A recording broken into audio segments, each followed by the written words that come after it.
Et welcome à tous, bienvenue à vous amis rutélois, bienvenue à vous amis aveyronnais, mais surtout voilà, ça fait plaisir. Bon, je fais une vidéo rapidement, il est dimanche matin, j'ai pris le temps nécessaire, mais je me dépêche parce que je pars au travail et oui, je bosse le dimanche aussi. J'espère que vous passez de bonnes vacances si vous avez la chance d'être en vacances.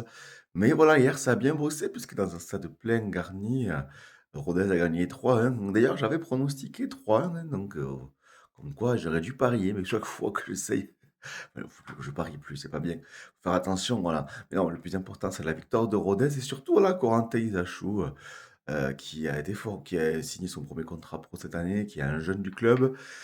Ça fait plaisir pour lui, franchement, voilà, il nous fait du bien ce petit but. Après, je trouve on a un peu reculé, on a pris cette égalisation, de Laval parce que Laval, finalement, même à 10, oui, parce qu'ils ont pris un carton rouge assez rapidement, qui était logique, hein. C'est quand même pas facile de jouer, en supériorité numérique parce que Laval, ils ont très bien défendu. Je trouvais que c'était une équipe intéressante malgré tout à jouer, vu le scénario du match. Mais on a réussi à avoir la force nécessaire pour en fin de match, on a poussé, poussé, poussé et pour faire cette frappe, Baldé, voilà, Baldé incroyable, grosse frappe puissante.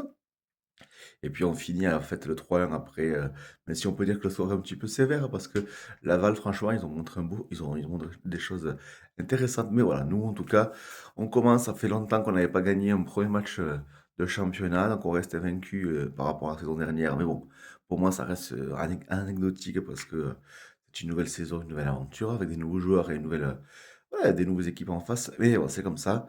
Et en tout cas, après prochain match contre Annecy, oui déjà ça passe vite.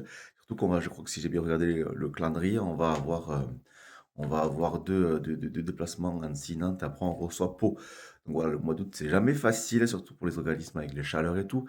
Et puis surtout le moment émotion, voilà, avec le décédé, ça y est, le décès de Christian, voilà, membre du COP ruténois et historique de Rodez, et qui est très connu dans le milieu des supporters à Rodez, et également, voilà, je crois qu'il était dans le conseil municipal d'Onet-Château. Enfin voilà, je connais pas sa vie à 100%, mais j'ai toujours eu le plaisir de pouvoir échanger avec lui depuis des années que je suis au COP, moi.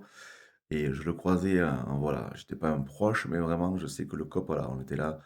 Et même merci aux ultras de Rodez d'avoir fait un petit message aussi. Et voilà, c'était très émouvant. Je sais qu'il y a des gens qui ont encore plus été touchés parce que forcément, ils le connaissaient plus. Donc voilà, cette victoire, elle est aussi pour toi, Christian. Repose en paix. J'espère que de là où tu as vu ce match et cette belle victoire de Rodez. Voilà. Ben écoutez, restez connectés. Moi, je dois aller au travail. Prenez soin de vous. Et puis oui, merci d'avoir voilà, fait, ouais, fait des photos avec moi au stade. Ça me fait toujours plaisir. Donc merci encore à vous. Ciao.